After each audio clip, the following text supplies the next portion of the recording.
할렐루야, 복된 금요일입니다. 한 주간도 주님과 동행하시는 시간 보내셨죠? 오늘 하루 이 시간, 지금 이 시간은 우리 기도함으로 마음의 짐을 내려놓고 단정히 주님께 나아가는 시간 갖겠습니다. 우리 기도함으로 마음으로부터 금요 기도회를 준비하겠습니다.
기도의 시종을 주장하여 주옵소서.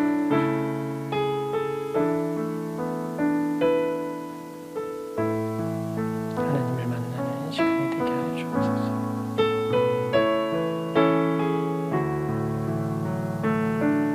우리를 인도하시고 주님의 지혜로 깨우쳐 주옵소서.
시간이 되었습니다. 우리 같이 찬양할 텐데요. 가사 생각하며 나는 찬양하리라. 우리 같이 하나님께 고백하겠습니다.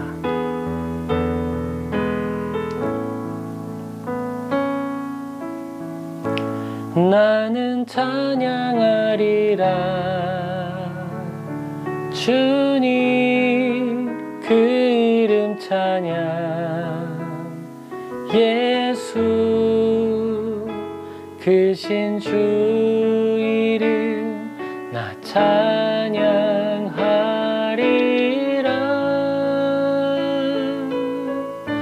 나는 찬양하리라. 주님 그 이름 찬양. 예수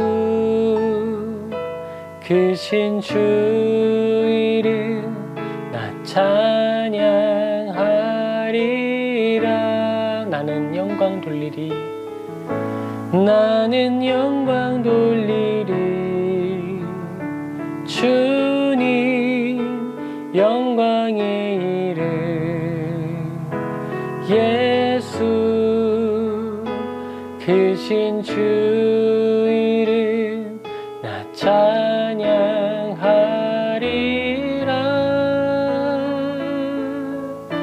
나는 영광 돌리리.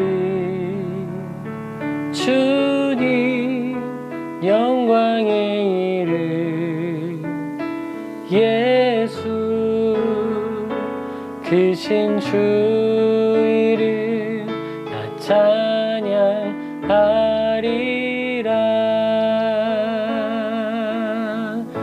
나는 찬양하리라.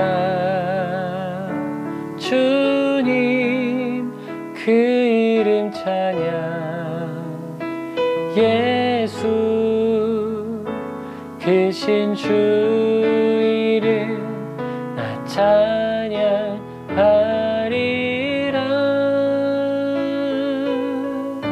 나는 찬양하리라. 주님 그 이름 찬양. 예수 크신 주 이름 나 찬양하리라. 우리 시간 가사 생각하며 잠시 같이 기도하겠습니다. 하나님, 우리가 주님의 이름을 찬양하길 원합니다. 우리의 삶을 가지고 주님께 영광 돌리게 하옵소서라고 우리 같이 기도하며 나아가겠습니다. 아버지, 우리가 우리의 연약한 삶으로 주님 찬양하길 원합니다. 주님, 우리가 지혜를 가지지 못했고 우리가 가진 이 믿음의 내용을 삶으로 살아내는 실력이 부족해서 늘 낙심하고 또 주위를 아프게 할 때 있습니다. 주님, 회개합니다. 용서해 주시고 우리가 그런 연약함들을 지혜롭게 극복할 수 있도록 도와주시옵소서. 아버지 하나님, 우리 교회가 진정으로 주님의 뜻을 이루어드리는 교회들이 되게 하여 주시옵소서.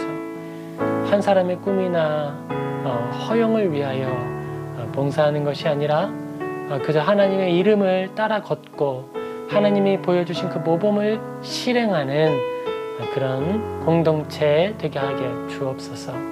아버지, 우리가 교회 안에서 아름다운 믿음을 실천하는 연습을 하고 삶의 자리에서 실전해서 믿음으로 싸워 선으로 악을 이기는 놀라운 믿음의 여정, 믿음의 그 여정, 나그네의 순례자길 걸어가게 하옵소서. 우리 모두를 지켜주옵소서. 아버지, 이 기도회가 그 힘을 얻는 시간 되게 하여 주시옵소서. 아멘. 우리 이어서 내 구주 예수를 더욱 사랑 같이 고백하겠습니다.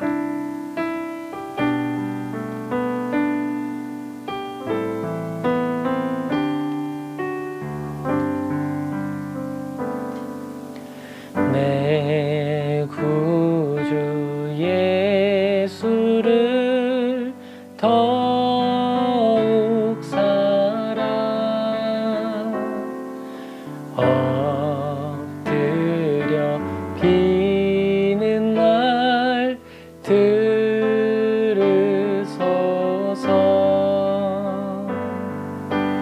내 진정 소원이 내 구주 예수를 더욱 사랑 더욱 사랑. 이전에 세상 난 기뻤어도 지금 내 기쁨은 오직 예수. 다만 내 비는 날 내 구주 예수를 더욱 사랑 더욱 사랑. 이 세상 떠날 때 찬양하고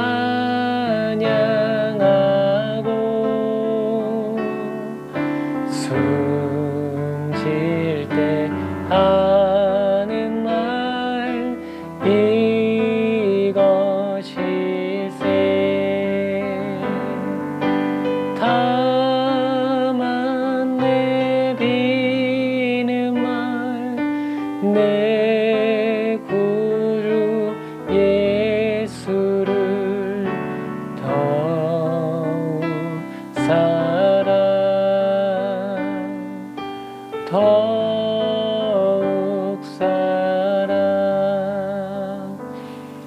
내 구주 예수를 더욱 사랑 엎드려 비는 말 들으소서 내 진정 소원이 내 구주 예수를 더욱 사랑 더욱 사랑. 우리 같이 기도하겠습니다. 아버지 하나님, 우리가 하루하루를 살아갈수록 하나님의 사랑을 더 깊게 깨닫는 그리스도인 되게 하여 주옵소서. 우리가 살아내는 삶의 모든 내용들이 하나님을 향한 찬양의 제사 되게 하여 주옵소서라고 우리 같이 기도하며 나아가겠습니다. 아버지, 감사합니다. 우리가 삶을 통해 믿음의 질문을 던집니다. 해결되지 않는 믿음의 문제를 가지고 성경 앞에 가지고 나아가 씨름하고 기도하며 하나님께 여쭙습니다. 그러면 주님은 늘 신실하셔서 성경을 통해 교훈하시고 기도하는 중에 평안하게 하여 삶을 통해 가르쳐 주십니다. 아버지, 이 시간 들려주는 설교 그 말씀이 우리의 영혼의 양식 되게 하시고 우리의 믿음의 교정대가 되게 하시고 하나님께 더 가까이 나아가는 믿음의 사닥다리 되게 하여 주시옵소서. 우리를 꼭 붙들어 주시고 우리의 영혼을 꼭 붙들어 주시어서 좌로나 우로나 치우치지 않고 죄에 기울어지지 않게 지켜 주옵소서. 우리의 영혼을 주님께 맡기고 이 기도회를 주님께 의탁하며 이 모든 것 우리 주 예수 그리스도 이름 받들어 간절히 기도합니다. 아멘. 할렐루야. 귀한 금요일입니다. 우리 오늘 같이 살펴볼 성경 본문 말씀은요, 시편입니다. 우리 시편 95편 3절에서 8절 같이 살펴보겠습니다. 시편 95편 3절에서 8절 목마른 앞에서 라는 제목으로 같이 살펴보겠습니다. 시편 95편 3절에서 8절 목마름 앞에서 우리 같이 살펴보겠습니다. 제가 봉독합니다. 여호와는 크신 하나님이시요 모든 신들보다 크신 왕이시기 때문이로다. 땅의 깊은 곳에 그의 손 안에 있으며 산들의 높은 곳도 그의 것이로다. 바다도 그의 것이라. 그가 만드셨고 육지도 그의 손이 지으셨도다. 오라, 우리가 굽혀 경배하며 우리를 지으신 여호와 앞에 무릎을 꿇자. 그는 우리의 하나님이시요 우리는 그가 기르시는 백성이며 그의 손이 돌보시는 양이기 때문이라. 너희가 오늘 그의 음성을 듣거든 너희는 무리바에서와 같이 또 광야의 마사에서 지냈던 날과 같이 너희 마음을 완악하게 하지 말지어다. 아멘. 오늘 시편 95편은요, 하나님께서 우리의 삶을 인도하시는 과정 속에서 하나님께 인도함을 받는 그 사람들이 어떻게 모습을 보였는지 하나님의 입장에서 성도를 향하여 이야기하고 있는 본문입니다. 오늘 이 본문에서 아주 특징적인 것은 이것이죠. 7절입니다. 그는 우리의 하나님이시요 우리는 그가 기르시는 백성이며 그의 손이 돌보시는 양이기 때문이라. 너희가 오늘 그의 음성을 듣거든 이렇게 말하고 있습니다. 하나님께서 우리에게 주인이시라고 한 번 더 강조하고 있는 거예요. 그리고 그런 하나님께서 우리의 주인공, 우리의 주인이시니 그가 하는 말에 귀를 기울여라 라고 우리에게 권하고 있습니다. 그러면서 8절에는 말하죠. 너희들이 예전에 했던 실수, 그 조상들의 실수를 반복하지 말아라 라고 이야기하고 있는 거예요. 그러면 그 조상들이 했던 옛 실수가 무엇이냐? 그것은 출애굽기 17장 7절에 나타납니다. 그가 그곳 이름을 마사 또는 무리바라 불렀으니 이는 이스라엘 자손이 다퉜으며 또는 그들이 여호와를 시험하여 이르기를 여호와께서 우리 중에 계신가 안 계신가 하였음이더라. 이렇게 기록이 되어 있습니다. 그러면 이 본문 말씀으로 오늘 이 시편의 말씀을 좀 더 해석해 본다면 이런 의미가 되겠죠.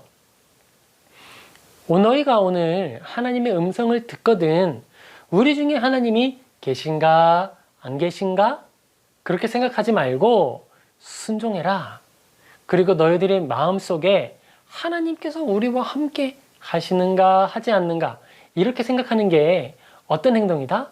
너희의 마음을 완악하게 하는 행동이다 라고 하는 걸 우리 본문을 통해 확인할 수 있는 거예요.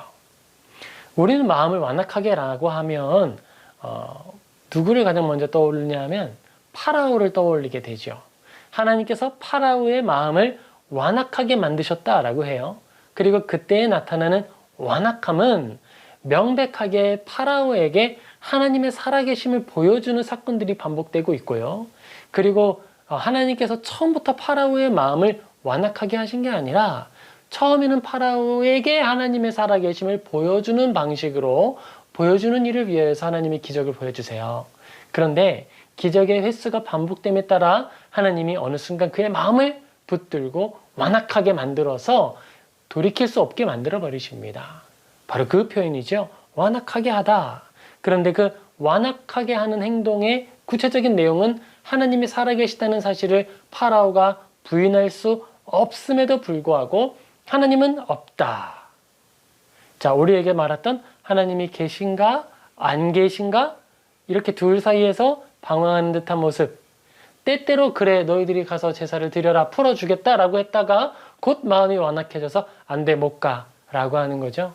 너희들 가라 라고 했다가 아니야 내가 한 곳을 정해줄 테니까 여기서 예배 드려 라고 말하는 파라오의 갈팡질팡하는 모습, 바로 그 모습입니다.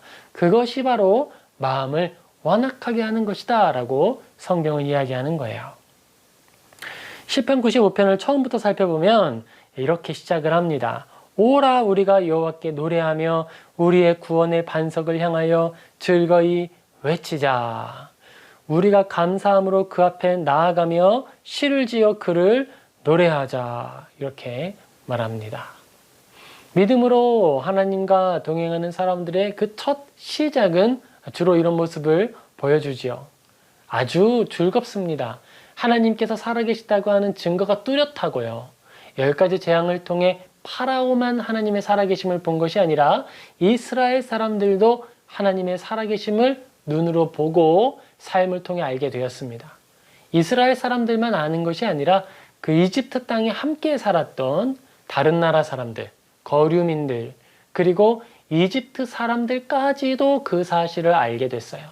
그래서 이스라엘 사람들이 출애굽할 때 하나님께서 명령하시죠. 너희들 나올 때 주인에게 폐물을 달라고 해라. 노량물을 탈취해서 나와라. 너희들이 가지고 나오면 줄 것이다 말합니다. 그리고 실제로 이스라엘 사람들은 이집트 땅에서 양과 소와 가축들 그리고 금은 폐물들을 잔뜩 가지고 나오게 됩니다. 그리고 홍해를 갈라서 그 마른 땅을 밟아 건너게 되죠. 여러분 어떠세요? 이 모든 증거들이 우리에게 주어진다 그러면 우리는 어떨 것 같으세요? 야, 만약에 그렇다고 하면 십자가에 달려 주님 뵈러 가는 그 길도 어렵지 않을 것 같은데 혹시 이런 생각하지 않으십니까? 그런데 성경은 이야기합니다. 그게 그렇게 쉽지 않다는 거예요. 하지만 우리는 그 믿음의 싸움을 싸워내야 한다라고 성경은 이야기하고 있습니다. 우리는 하나님의 사람들입니다. 하나님께서 그의 사람들에게 해주시는 약속들이 있어요. 아브라함아, 내가 너와 함께 하겠다. 네가 들어가는 곳에 복을 주고 나가는 곳에도 복을 준다. 하늘의 별을 보아라. 이 모래를 보아라. 너의 자녀가 이처럼 많아질 것이다. 하나님은 늘 약속하시고 약속을 이루어 주십니다. 그리고 그 약속은 아브라함이나 모세 같은 특별한 믿음의 사람들에게만 주어지는 것이 아니라 믿음을 가지고 살아가는 저와 여러분, 모든 그리스도인들에게도 주어지는 약속이에요. 먼저는 성경을 통해 아주 공적인 약속이 주어집니다. 우리가 음부의 열쇠를 쥐고 있기 때문에 사망이 우리를 해하지 못할 것이다 라고 하는 약속이에요. 또한 이기는 자에게는 내가 생명나무 열매를 주어 먹게 하겠다라고 하는 것, 약속들이 주어져 있습니다.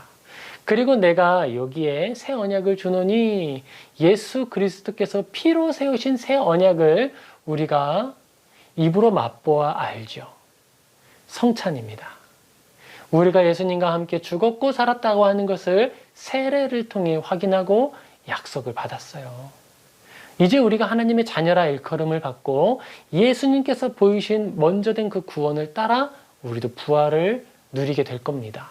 그게 우리에게 주어진 약속이죠. 그리고 또 하나의 약속이 있어요. 아주 대표적인 약속이죠. 마태복음 6장 10절에서 12절에 나타납니다. 특별히 11절에 있어요. 10절부터요. 나라가 임하시오며 뜻이 하늘에서 이루어진 것 같이 땅에서도 이루어지이다. 오늘 우리에게 일용할 양식을 주시옵고 우리가 우리에게 죄 지은 자를 사하여 준 것 같이 우리의 죄를 사하여 주시옵고, 이렇게 기도해요. 우리가 너무 잘 알죠? 주기도문입니다. 예수님께서 우리에게 가르쳐 주신 기도의 모범 속에도 약속이 있어요. 오늘 우리에게 일용할 양식을 주시옵고 라고 하는 기도문을 넣으시면서 그 후반부, 마태복음 6장 후반절에는 하나님이 너희를 지키신다라고 하는 약속을 우리에게 주셨습니다. 마태복음 6장 25절에서 34절입니다. 제가 읽어드릴게요. 그러므로 내가 너희에게 이르노니 목숨을 위하여 무엇을 먹을까 무엇을 마실까 몸을 위하여 무엇을 입을까 염려하지 말라. 목숨이 음식보다 중하지 아니하며 몸이 의복보다 중하지 아니하냐. 공중의 새를 보라. 심지도 않고 거두지도 않고 창고에 모아들이지 아니하되 너희 하늘아버지께서 기르시나니 너희는 이것들보다 귀하지 아니하냐. 너희 중에 누가 염려함으로 그 키를 한 자라도 더할 수 있겠느냐. 또 너희가 어찌 의복을 위하여 염려하느냐. 들의 백합화가 어떻게 자라는가 생각하여 보라. 수고도 아니하고 길쌈도 아니하느니라. 그러나 내가 너희에게 말하느니 솔로몬의 모든 영광으로도 입은 것이 이 꽃 하나만 갖지 못하였느니라. 오늘 입다가 내일 아궁이에 던져지는 들풀도 하나님이 이렇게 입히시거든 하물며 너희일까 보냐. 믿음이 작은 자들아. 그러므로 염려하여 이르기를 무엇을 먹을까 무엇을 마실까 무엇을 입을까 하지 말라. 이는 다 이방인들이 구하는 것이라. 너희 하늘 아버지께서 이 모든 것이 너희에게 있어야 할 줄을 아시느니라. 그런즉 너희는 먼저 그의 나라와 그의 의를 구하라. 그리하면 이 모든 것을 너희에게 더하시리라. 그러므로 내일 일을 위하여 염려하지 말라. 내일 일은 내일이 염려할 것이요 한날의 괴로움은 그날로 족하니라. 아멘. 여러분, 예수님께서 우리에게 긴 말씀을 통해 교훈하시고 약속하여 주셨는데요. 이 약속이 여러분에겐 어떤 의미가 있습니까? 그냥 글로 써있는 설명이다. 그거는 교훈이기는 하지만 우리가 적용할 때 너무 날 것으로 우리에게 대입해서는 안 되는 것이다. 혹시 이렇게 생각하지는 않으신가요? 이걸 그대로 우리에게 적용한다 그러면 우리는 나태해질 것이고 우리는 하나님의 일하심을 기대하면서 요행주의로 빠지게 될 것이다. 혹시 이런 얘기를 들어보진 않으셨습니까?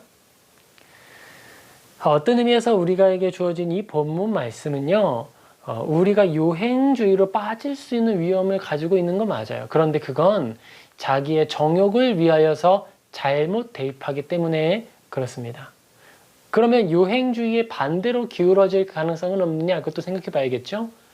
요행주의의 반대로 오히려 기울어져서 모든 것을 하나님께 맡기기보다는 그것은 설명이고 우리는 막 기도로 만들어내야 한다. 기도로 만들어내는 또 기복주의적인 내용. 또 우리가 하나님 앞에서 믿음을 가지고 나아갈 때 내가 다 하는 거다. 하지만 그걸 고백하는 방법으로는 하나님께서 하셨다라고 말한다. 뭐 이런 표현들도 사용하는 것을 들어보셨을 거예요. 그런데 오늘 이 본문도 사실은 우리가 같이 읽어봤던 시편 95편, 그 이스라엘 사람들이 마주했던 시련들, 그리고 시련 앞에서 하나님께 꾸중을 받았던 믿음의 연약함들, 거기에 아주 밀접하게 연관되어 있는 것입니다. 그리스도인은 하나님 안에서 평안과 만족을 누리는 사람들이에요. 하나님의 약속 안에서 평안하고 감사를 누리는 것이 바로 그리스도인의 기쁨이고 그리스도인의 영광입니다. 저는 그리스도인의 영광이라고 하는 말을 참 좋아해요. 자, 그런데 이 그리스도인이 누리는 이 평안, 이것을 어떻게 누리게 될 것인가? 먼저 하나 분명할 것이 있어요. 그것은요, 기독교는 개인의 재정의 풍성함이나 재정의 복에 대해서 부정하지 않는다는 거예요. 건전한 믿음의 선배들은요, 실제로 많은 재정을 가진 사람들이었습니다. 루터도 그랬고요, 칼빈도 그랬어요. 믿음을 가지고 있는 사람들이, 믿음의 어떤 체계를 세우는 사람들이 아주 곤고한 상황 속에서 그들의 믿음의 어떤 체계를 세우고 교회를 위하여서, 우리들을 위하여서, 시대를 위하고 역사를 위하여서 일을 할 여건이 되지는 않았습니다. 어거스틴도 마찬가지였어요. 오히려 우리는 이걸 기억해야 하는 거예요. 그들이 부유한 사람들이었다는 것을 기억하면서 그들이 실제로 그 부에 얽매여 살지는 않았다는 것. 그걸 우리는 기억할 필요가 있습니다. 오히려 그들이 가지고 있는 재정적 축복, 하나님의 은혜, 그 평안을 하나님의 나라를 위하여 사용할 수 있었던 거예요. 루터는 우리가 지금부터 루터의 이야기를 좀 살펴볼 텐데요. 루터는 재정적으로 든든한 기반이 있는 사람이었습니다. 그런데 그는 거기에 안주해서 평안함을 누리며 사는 사람이 아니었어요. 오히려 하나님께 완전히 방향을 전환해서 하나님께 매인 사람이 되었죠. 결론적으로는 어떻게 되었느냐? 그는 많은 시련을 겪게 됐고요. 부모님 때에 이룩했던 많은 재정적 풍요를 그의 때에서는 다 거의 다 상실하다시피 한 거예요. 그리고 후원과 많은 사람들의 협력을 통해 그의 모든 삶을, 그리고 사역을 이루어가게 됩니다. 우리 또 하나의 역사적인 인물을 하나 살펴볼 거예요. 그는요, 1463년 태어났고 1525년까지 있었던 작센의 선제 후 프리드리히 3세를 생각해 보려고 합니다. 이 사람이 누구냐면요, 루터의 후원자라고 생각하시면 돼요.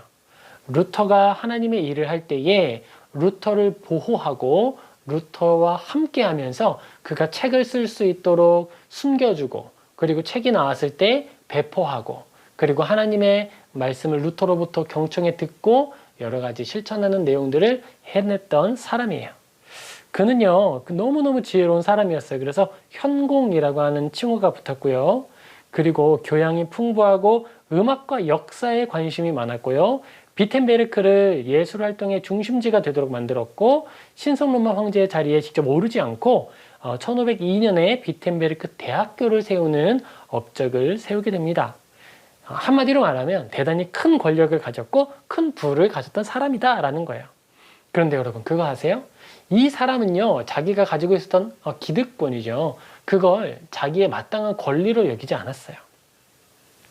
실제로 그가 루터의 견해, 주장, 그것들을 뒷받침하고 함께 도운 일을 하게 될 때에 사실 그의 정치적인 자원들을 소모했던 거예요.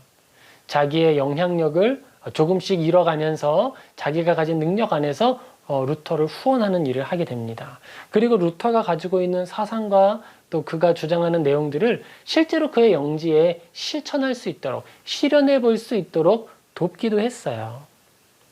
그런데 그는 여기서 멈추지 않았습니다.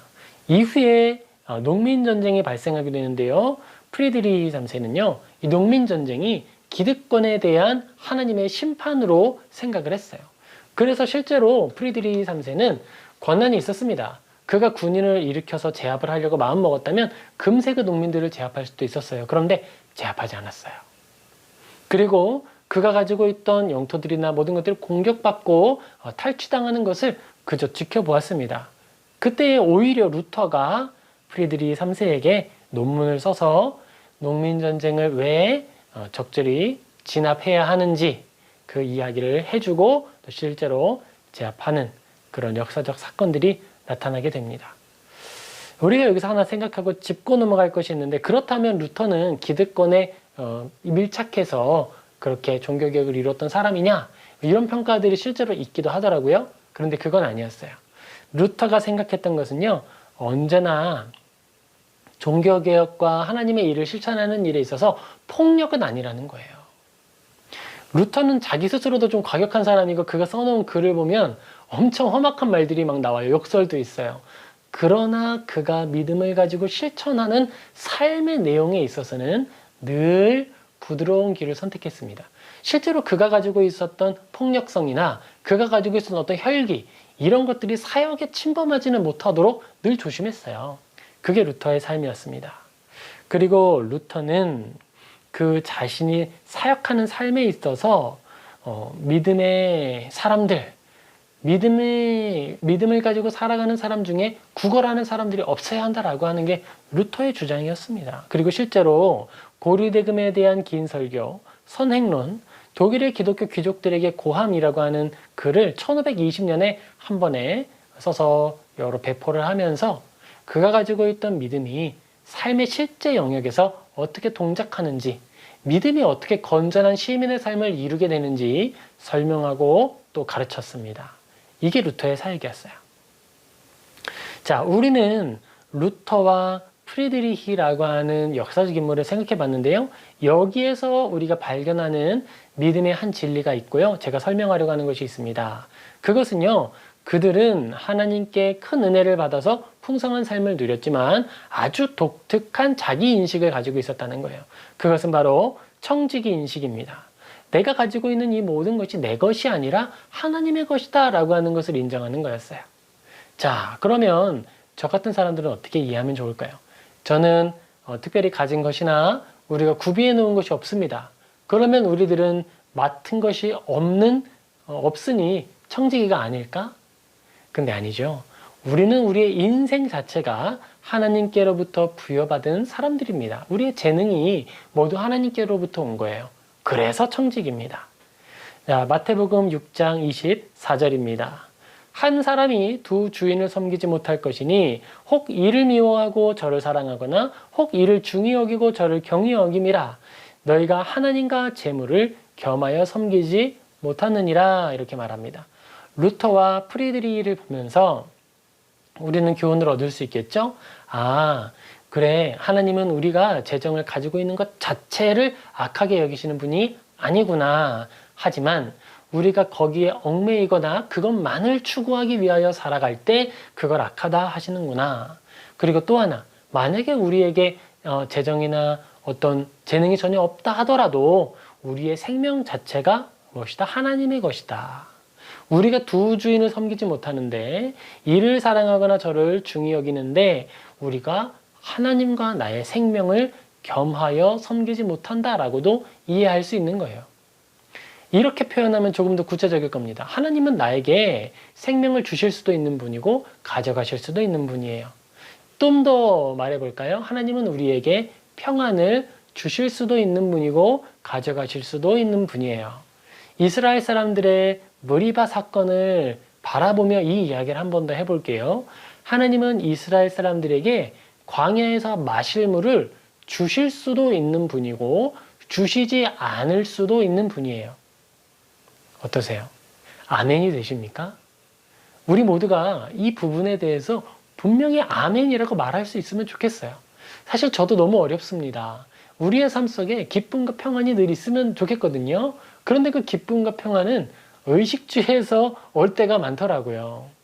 믿음을 보고 믿음의 고상한 것을 추구하고 선한 일을 꿈꾼다라고 말하면서도 우리에게 주어진 어떤 고상한 사역과 고상한 일들이죠. 선한 일들이죠. 선한 일들과 배고픔, 이 두 가지가 같이 있으면 선한 일을 할 수 있음에 감사하지만 부족함 때문에 또 하나님 앞에 불평하게 되는 거예요. 그런데 하나님은 이스라엘 사람들의 그 일에 대하여서 이야기하시는 거예요. 마가복음 10장 17절에서 23절에 보면 부자 청년 이야기가 나옵니다. 예수께서 길에 나아가실새 한 사람이 달려와서 꿇어 앉아 묻자오되 선한 선생님이여 내가 무엇을 하여야 영생을 얻으리이까? 한 사람이 달려왔어요. 열정이 있다는 거죠. 그리고 질문을 던집니다. 영원히 살고 싶습니다. 예수님께서 말씀하십니다. 네가 어찌하여 나를 선하다 하느냐? 하나님 한 분 외에는 선한 이가 없느니라. 우리가 교훈을 얻습니다. 우리가 아무리 선하려 노력하다 해도 예수님도 자기 스스로를 선하다 말하지 않는데 우리가 어찌 스스로 선하다 할 수 있겠어요? 그리고 청년은 계속해서 예수님이 말씀하여 주십니다. 청년에게 네가 계명을 안 하니 살인하지 말라, 간음하지 말라, 도둑질하지 말라, 거짓 증언하지 말라, 속여 빼앗지 말라, 너의 부모를 공경하라 하였느니라. 그가 여짜오되 젊은 청년이 말합니다. 선생님이여 이것은 내가 어려서부터 다 지켰나이다. 하나님의 법을 알고 또 지키는 청년이에요. 예수님께 달려와서 꿇어 앉아 질문하는 열정도 가지고 있는 청년이에요. 그런데 예수님이 말씀하십니다. 그를 사랑스럽게 보고 하시는 말씀이죠. 그래, 예수께서 그를 보시고 사랑하사 이르시되, 아주 사랑하시기 때문에 조언하시는 거예요. 내게 아직도 한 가지 부족한 것이 있으니 가서 내게 있는 것을 다 팔아 가난한 자들에게 주라. 그리하면 하늘에서 보화가 내게 있으리라. 그리고 와서 나를 따르라 하시니. 그 다음 본문입니다. 그 사람은 재물이 많은 고로 이 말씀을 인하여 슬픈 기색을 띠고 근심하며 가니라. 예수께서 둘러보시고 제자들에게 이르시되 재물이 있는 자는 하나님 나라에 들어가기가 심히 어렵도다 하시니, 이렇게 말씀하세요. 우리 중에 계신가 안 계신가 하였습니다. 이 모습과 청년이 그 사람은 재물이 많은 거로 이 말씀으로 인하여 슬픈 기색을 띠고 근심하며 가니라, 이 말이 아주 연결되어 있다는 거예요. 프리드리히 3세가 농민전쟁에 나타났을 때 자기의 권한으로 그들을 제압하는 걸 당연시 여기지 않고 하나님의 심판은 아닌가 하여서 자신의 모든 것이 탈취되고 있을 때 지켜보기만 했던 그 믿음, 그 믿음과 이 청년의 믿음은 다르다는 거죠. 그리고 루터가 그 혼자 평안하게 살고자 했으면 평안하게 살 수 있는 길이 있었습니다. 그러나 그는 하나님께서 주시는 마음의 갈급함과 하나님의 그 선하심에 매여서 하나님의 일을 하나씩 하게 되는 거예요. 모든 것을 다 잃게 된다 해도, 심지어 목숨까지도. 그런 삶을 살아가게 될 때에 그가 하나님을 조금 더 체험적으로 알게 되는 거예요. 우리 그리스도인의 삶으로 다시 넘어오겠습니다. 그리스도인의 삶을 가만히 살펴보면 하나님의 이 말씀과 충돌하는 일상적 문제를 마주하게 된다는 거예요. 오늘 이 부자 청년처럼 우리 모두는 나는 부자 청년은 아니니까 믿음의 시련은 좀 없지, 이렇게 말할 수도 있는데요. 아니에요. 우리 모두는요, 이 부자 청년처럼 똑같은 믿음의 시련을 겪게 됩니다. 어떤 사람은 재능을 가지고, 외모를 가지고, 재정이나 외모나 아니면 권력이나 이 모든 것들이 여기에 대입될 수가 있는 거예요. 한마디로 무엇이냐면 이스라엘 사람들에게 필요했던 인식, 청지기 인식, 그리고 나의 인생까지도 하나님께 비친 것이다 라고 하는 그 마음이 있는가 없는가가 가장 중요한 문제가 됐다라는 거예요. 이스라엘 사람들은 10가지 재앙을 보았고요. 하나님의 일하심을 다 보았습니다. 홍해가 갈라지는 것도 봤어요. 그리고 매일매일 아침마다 무엇을 봅니까? 밤에는 불기둥으로, 낮에는 구름기둥으로 인도하시는 하나님을 눈으로 보고 있어요. 그리고 만나를 먹는데 이거 매일 먹습니다. 그런 이스라엘 사람들이 하는 마음의 질문, 우리 중에 하나님이 계신가 안 계신가? 목이 마를 때 그 믿음의 현실이 드러나게 되는 거예요. 시편 95편 3절에서 5절 그리고 7절입니다. 우리 오늘 본문이죠. 여호와는 크신 하나님이시여 모든 신들보다 크신 왕이시기 때문이로다. 5절 바다도 그의 것이라 그가 만드셨고 육지도 그의 손이 지으셨도다. 7절 그는 우리의 하나님이시여 우리는 그가 기르시는 백성이며 그의 손이 돌보시는 양이기 때문이라. 하나님의 주권이 우리를 보호하신다고 이야기합니다. 그리고 루터도 그렇지만 이스라엘 사람들도 마찬가지죠. 하나님의 일하심이 아주 현저하게 드러났어요. 삶의 어떤 현실들, 상황들을 계산해보고 자세히 분석해봐도 하나님이 일하신 게 분명합니다. 이스라엘 사람들이 봤을 때 파라오가 그들을 놓아준 것과 파라오의 이집트가 멸망하게 된 것, 그 모든 것들이 아주 냉철한 눈으로 보아도 하나님의 일하심이죠. 루터도 그렇습니다. 그거 아세요? 루터는 95개조 반박문으로 어떤 개혁의 포문을 열었다, 이렇게 우리가 생각하는데, 사실 루터가 작성한 95개조의 이 질문은요, 종교개혁을 의도하고 막 이렇게 투쟁합시다, 이렇게 이런 목적을 가지고 기록한 게 아니에요. 루터는요, 그걸 기록한 이유는요, 원래 교수였어요. 로마서를 가르치는 헬라어 교수였는데, 그가 가르치는 학생들에게 신학적 토론, 이런 것들에 대해서 생각해보자 라고 하는 취지에서 적어서 게시를 한 겁니다. 루터가 그것을 비텐베르크 성교회 대문에 딱 붙였는데요. 사실 이것은 그 교회를 반박하는 의미다, 어떤 상징적인 의미를 가진 것이 아니라 그 대문 자체가 학문하는 사람들, 그 비텐베르크에서 함께 공부하는 학생들이 어떤 질문들, 그리고 신학적 주제들을 그곳에 붙여서 함께 열린 토론을 하는 그런 문화가 이미 있었던 거예요. 루터는 그것을 생각해서 붙인 거였습니다.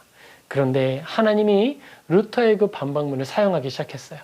루터는요, 하나님이 일으키신 거대한 시대적 파도에 등 떠밀려서 갑자기 종교개혁의 선두주자가 된 거예요. 루터 본인이 이 반박문을 게시할 당시에는 이게 종교개혁의 시발점이 될 거라고는 생각하지도 못했습니다. 루터는 당시까지는 굉장히 좀 소심한 사람이었어요. 어디까지나 교회 내부에 만연한 여러 가지 잘못된 교리들과 실천적으로 나타나고 있는 잘못된 신앙 행태들을 바로잡기 위해서 그는 좀 한마디 했고, 생각해보자, 이런 식으로 이야기를 한 거였어요. 그런데 루터의 상황처럼, 루터가 마주했던 현실처럼 명백하게 하나님의 일하심이 드러날 때가 있습니다. 그런데 하나님이요, 그렇게 하나님이 일하시기 시작하셨으면 모든 일을 순탄하게 이루어 가시면 얼마나 좋아요. 루터가 이 일을 통해 하나님이 일하시고 있구나라고 딱 인지한 순간에 가장 먼저 맞닥뜨린 게 무엇일까요? 그것은 두려움이었어요. 먼저는 교황이 그를 죽이려고 하고요. 정치적인 사람들, 그리고 많은 사람들이, 대적들이 나타나기 시작합니다. 루터를 보호하는 프리드리히의 어떤 정치적인 공작과 실제로 그가 납치를 했어요. 루터를 갑자기 납치를 해가지고 얼른 피신시켰어요. 그러지 않았으면 루터는 암살됐을 거예요. 이처럼 하나님의 일이 분명한데 그 일을 하러 걸어가는 여정 가운데에는 어려움이 찾아오는 거예요. 여러분, 이런 상황 속에서 여러분은 어떻게 행동하시겠어요? 저도 늘 그 부분이 의문입니다. 그래서 어떻게 행동하느냐? 엎드리는 거예요. 우리가 해야 할 가장 중요한 행동은요, 엎드리는 거예요. 주님 앞으로 나아가는 거예요. 루터도 그랬어요. 엎드렸고 주님 앞에 나아갔습니다. 사실 이스라엘 사람들은 그렇게 행동하는 것이 맞는 것이죠. 무리바의 현실이 녹록하지는 않았습니다. 출애굽기 17장 3절에 무리바의 상황이 어땠는지 기록이 돼요. 그러나 거기에 있는 백성은 몹시 목이 말라서 모세를 원망하며 모세가 왜 그들을 이집트에서 데려왔느냐고 그들과 그들의 자식들과 그들이 먹이는 집 짐승들을 목말라 죽게 할 작정이냐고 하면서 대들었다. 너무너무 목이 마른 거예요. 배고픈 건 꽤 오래 참을 수 있습니다. 그러나 목마른 건 어떻겠어요? 우리를 목말라 죽게 할 작정이냐? 그러니까 인간에게 필요한 가장 중요한 요소가 결핍되었을 때, 근데 그 결핍되는 현장이 하나님이 현저하게 일하고 계신 상황인 거예요. 야, 이거 진짜 하나님이 일하셨어. 나는 하나님의 일을 하고 있어. 내가 정말 하나님의 손에 붙들렸다 라고 말하고 밀어붙이는 상황 속에서 우리에게 곤고함이 찾아오는 거예요. 그때 우리는 어떻게 해야 하는 것인가? 그리고 이 일은 왜 필요한 것인가? 하나님은 이스라엘 사람들에게 견디기 힘든 목마름을 허락하셨습니다. 참으로 큰 괴로움이에요. 그런데 하나님의 안목으로 볼 때 이게 중요한 거예요. 하나님의 안목으로 봤을 때 이스라엘 사람들이 경험하는 견디기 힘든 목마름, 그 영혼에 각인될 만큼의 목마름, 그것은요 꼭 필요한 과정이었어요. 하나님께서 우리의 삶을 사용하시고 또 인도하실 때에 꼭 하나님께서 영혼에 새겨주시는 하나님의 말씀들이 있습니다. 사실 우리는 굉장히 악한 사람들이에요. 유혹에 잘 넘어지고요. 여러 가지 죄를 짓기에 쉬운 사람들입니다. 부패했잖아요.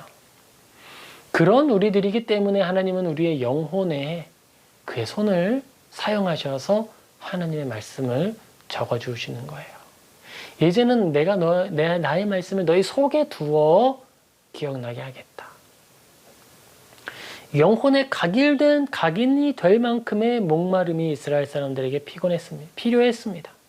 왜냐하면 이스라엘 사람들의 그 앞에 약속의 땅에는요, 그 영적인 목마름으로 갈급하던 그 시간이 아니고서는, 그 시간을 통과하지 않고서는 이겨낼 수 없는 영적인 위험이 기다리고 있기 때문에 그랬어요. 그 위험의 이름은 바로 바알과 아세라였습니다. 바알과 아세라가 상징하는 것은 바로 번영입니다. 하나님 없는 번영, 하나님 없는 평안함, 하나님 없는 부흥, 하나님 없는 성공, 바로 그것이에요. 기도하지 않아도 누릴 수 있는 기쁨과 기도하지 않아도 우리가 누리는 일정 수준 이상의 시민의 생활, 사회적 지위, 권위, 이런 것들이죠. 프리드리히 3세는 하나님의 일하심을 생각하며 자신의 모든 것이 다 낮아지더라도 받아들일 준비를 하고 있었어요. 루터 같은 경우에도 하나님의 손에 붙들려 일할 때에 가장 먼저 느꼈던 게 생명의 위협이었고, 그리고 교수직을 박탈당하는 거였고요. 그런 그가 하나님과 동행하면서 얻게 되는 일이 바로 믿음의 증거들을 얻는 거였어요. 그에게 회유가 왜 없었겠습니까? 다시 돌아오기만 하면, 우리가 협의를 통해서 믿음의 내용을 네가 번복하기만 해라. 그럼 우리가 다시 복직시켜 줄게. 교수의 지위도 보장을 하고 너에게 사제의 어떤 품위도 보장을 하겠다. 이런 내용이 왜 없었겠어요? 그런데 루터에게는 그것이 전혀 유혹이 되지 않는 거예요. 사망의 음침한 골짜기, 그곳을 지나할 때에 누리는 은혜가 있었던 거예요. 이스라엘 사람들이 가지고 있는 마음의 그 부패함은 어느 정도였냐면요, 바알과 아세라를 섬기는 것인데, 그것은요 자녀를 불살라 바치는 제사까지 포함되어 있는 내용이에요. 자기의 평안을 위하여서 이런 악마적인 욕구의 실현을 위해서 그 정도까지 할 수가 있다는 거예요. 우리가 그렇게 망가진 사람들입니다. 고난의 열기가 그 철을 온전하게 하듯, 금을 더욱 순전하게 만들듯이 이스라엘 사람들의 믿음을 더 정금과 같이 만들어주고 있는 거예요. 고난을 통해 하나님을 찾게 하시고 구원하셔서 하나님의 주권을 보이십니다. 시편 81편 7편 7절 세번역입니다. 너희가 고난 가운데 부르짖을 때에 내가 건져주고 천둥치는 먹구름 속에서 내가 대답하고 무리바 물 가운데에서는 내가 너를 시험하기도 하였다. 우리의 믿음이 육신과 안목의 정욕, 이생의 자랑을 견디게 하십니다. 요한 1서 2장 15절 17절이에요. 이 세상이나 세상에 있는 것들을 사랑하지 말라. 누구든지 세상을 사랑하면 아버지의 사랑에 그 안에 있지 아니하니 이는 세상에 있는 모든 것이 육신의 정욕과 안목의 정욕과 이생의 자랑이니 다 아버지로부터 온 것이 아니요 세상으로부터 온 것이라. 이 세상도 그 정욕도 지나가되 오직 하나님의 뜻을 행하는 자는 영원히 거하느니라. 아멘. 우리의 믿음을 견고하게 하시는 하나님의 일, 그것이 바로 목마름을 경험하게 하시는 것인데요. 그 일을 통해 우리 안에 이루어지는 것이 있어요. 그것은요, 육신의 정욕, 안목의 정욕, 이생의 자랑을 우리가 이겨낼 수 있게 되는 거예요. 히브리서 3장 7절에서 13절에 이렇게 기록이 됩니다.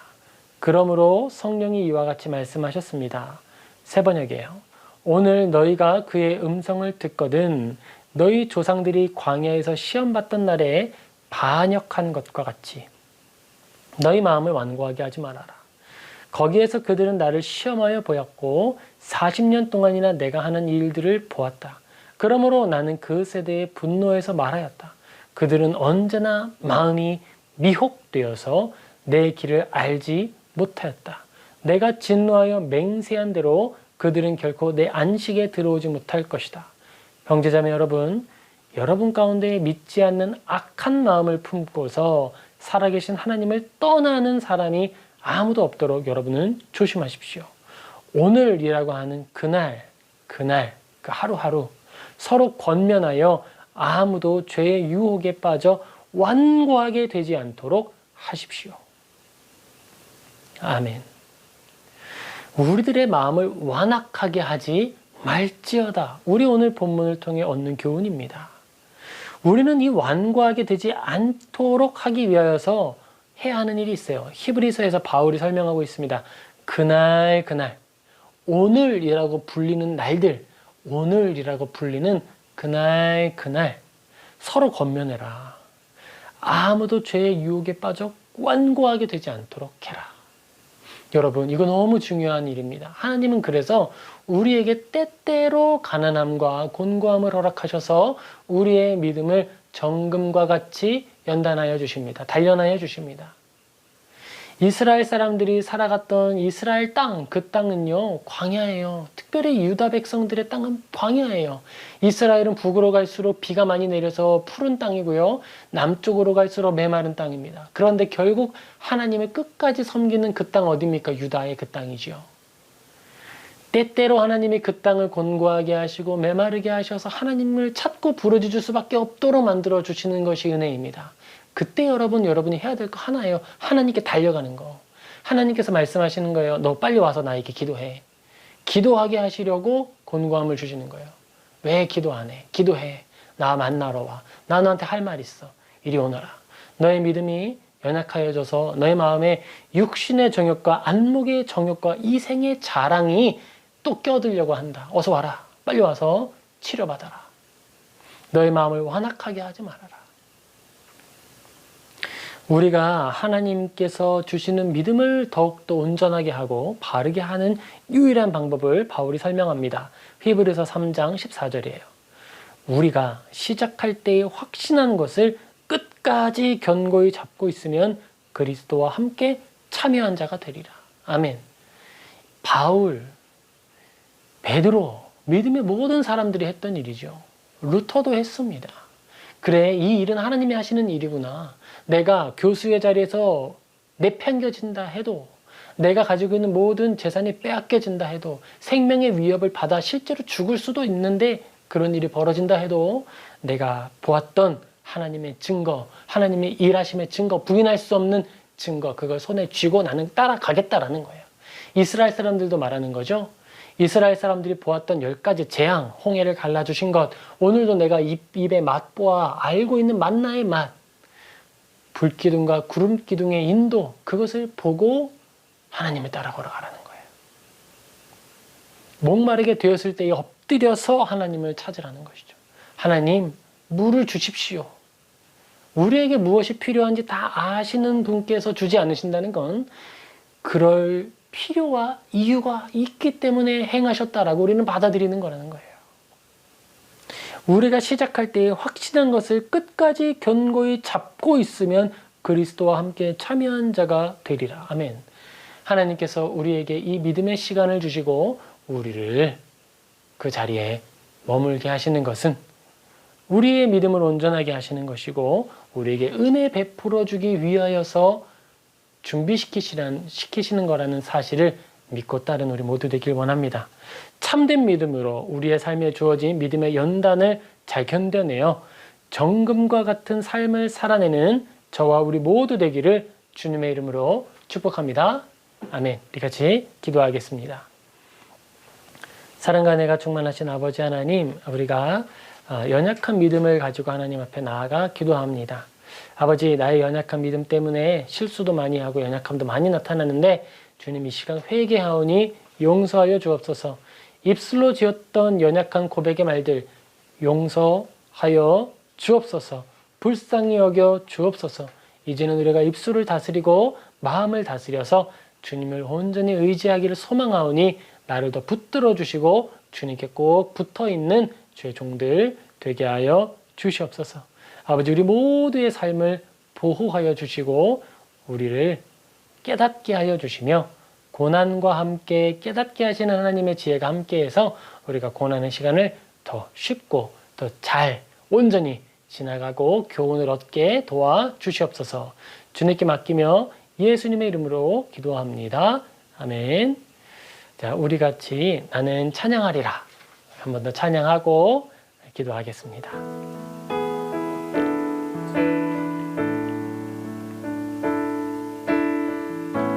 나는 찬양하리라 주님 그 이름 찬양 예수 크신 주 이름 나 찬양하리라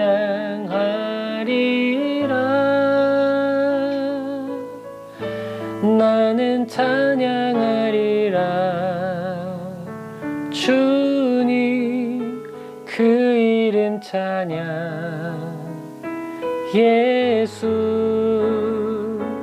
크신 주 이름 나 찬양하리라 나 찬양하리라 나는 찬양하리라 주님 그 이름 찬양 예수 크신 주 이름 나 찬양하리라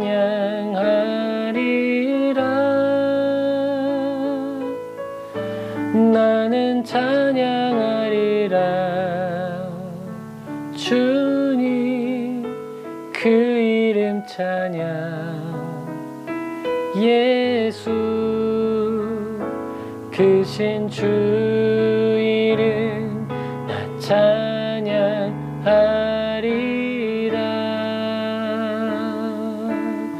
우리 시간 같이 기도하겠습니다. 하나님, 우리 입술을 다스려 주옵소서. 우리가 하나님께서 주시는 기도하라라고 하는 그 사인 일찍 확인하고 바로바로 엎드리고 주님 앞에 겸손히 기도하는 그런 깨어있는 영혼 되게 하여 주십시오라고 우리 같이 기도하며 나아가겠습니다. 아버지, 우리가 기도하지 아니하였음을 회개합니다. 아버지, 우리가 조금 더 깨어있는 영혼이 되어서 늘 기도하고 하나님의 뜻을 구하는 주의 종들 되게 하여 주옵소서. 아버지, 정말 죄송합니다. 우리가 정말 시련이 왔을 때 너무 쉽게 낙심하고 기도할 생각을 하기보다는 하나님이 계신가 계시지 않은가 이렇게 생각하며 마음에 완악하게 하였습니다. 아버지, 우리를 용서하여 주옵소서. 살아계신 하나님을 손으로 꼭 잡고 하나님의 일하심을 의지하고 우리가 오히려 기도하면서 하나님, 나의 필요를 아시는 주님, 내가 기도하러 나왔습니다. 이제 내가 귀를 열고 주님의 말을 듣기 원합니다. 알려주시고 들려주옵소서. 아버지, 우리가 목이 마릅니다라고 솔직하게 고백하고 은혜를 구하는 주의 종들이 되게 하여 주시옵소서. 아버지, 우리 길 위의 교회에 지금 목이 마른 상황에 있습니다. 아버지, 우리 가운데 주님의 은혜를 부어 주시옵소서. 믿음의 담력을 허락하여 주시옵소서. 이 시간 우리에게 꼭 필요한 일들이 이루어지게 하셔서 정말 우리가 주님의 이 나라를 위하여 그 일을 온전히 감당할 수 있게 도와주시옵소서. 아버지 하나님, 우리를 붙들어 주시옵소서. 아버지, 믿음의 여정을 가지고 걸어가는 각 가정들이 있습니다. 각 믿음의 가정들이 사업을 운영하고 또 직장에서 열심히 수고하면서 하나님의 일하심에 동참하고 있습니다. 주님, 그 모든 사람들을 지켜주옵소서. 아버지, 이 땅 가운데 꼭 그 사람들이 도움을 얻어야 할 때 하나님께서 피할 바위가 되어주시고 공급하시는 은혜의 생명수가 되어 주시옵소서.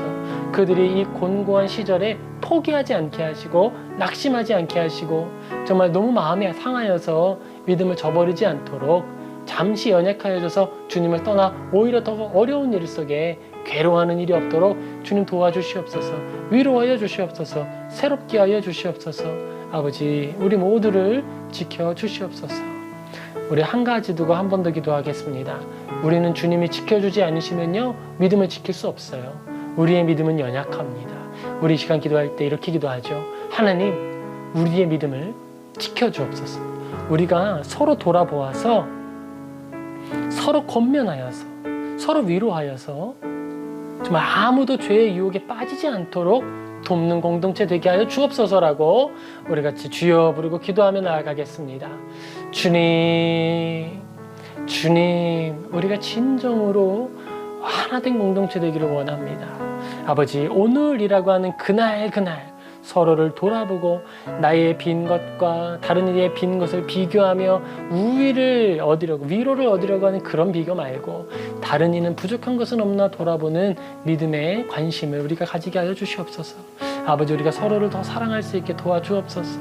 아버지, 우리 교회가 정말 믿음의 공동체로서 서로 권면하여 믿음의 온전함을 이루는 일을 위해 협력하게 도와주시옵소서.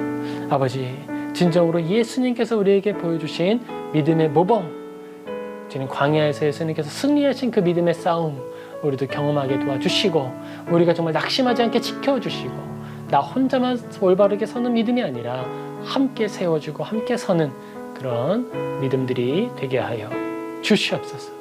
아버지, 우리를 붙들어 주시옵소서. 주님, 우리를 붙들어 주시옵소서. 주님, 은혜를 구합니다.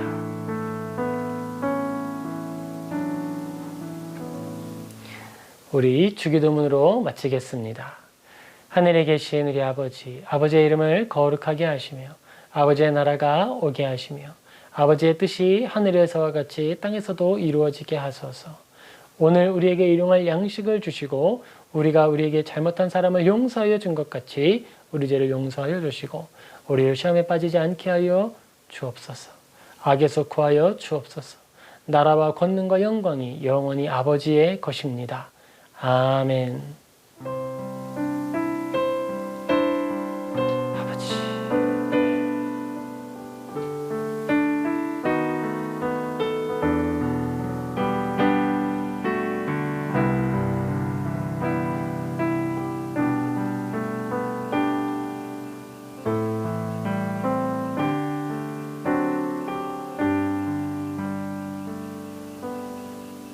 아멘. 이것으로 금요기도회를 모두 마치겠습니다. 주님께 나아가고 또 기도함으로 은혜를 얻는 저와 우리 모든 공동체 되기를 주님의 이름으로 축복합니다. 감사합니다.